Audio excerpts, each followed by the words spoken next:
I will play the devil's advocate. I shall, further, preface this by saying I don't like life and think it's cyclical, mostly painful, and awful, if I'm going to cast any judgment about it. However, I can be thoroughly honest with my logical, intuitive understanding to know that my pessimistic bias is just that, neither here nor there, samely as an optimistic one. So without further ado, when it comes to deconstructionism, deductive reasoning, and taking apart an argument, what you have to do is slowly, gradually, pick at the structural premises underlying any of it.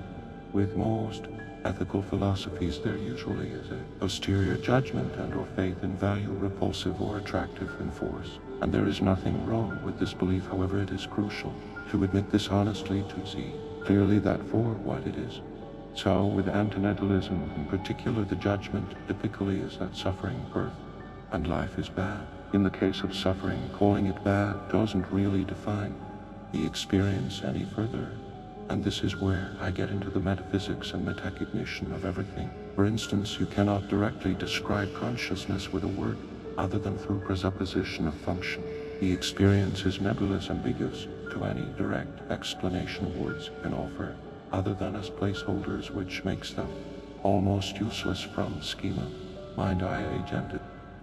So, all of this is to briefly say that any argument is almost entirely the ego playing games to assert itself and feel distant from what it deems as worthy or unworthy.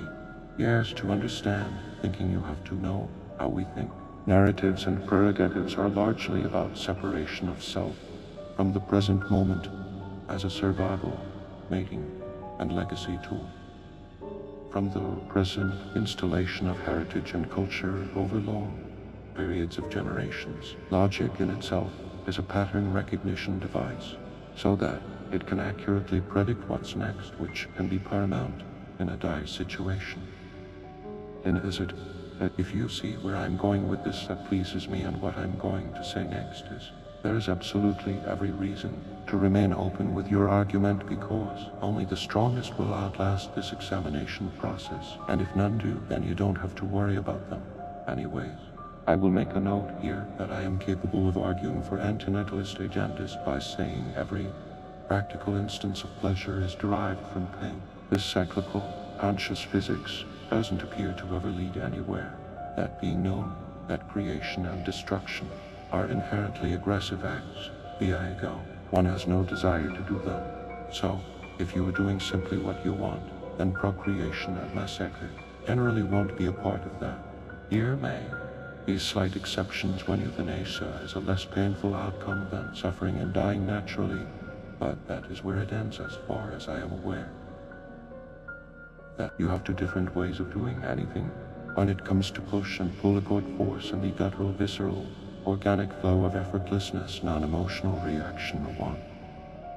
Or organic, my hunch is that you can get to the same position either way, except the experience will vary in superficial qualia. Fundamentally, nothing is quite substantially different.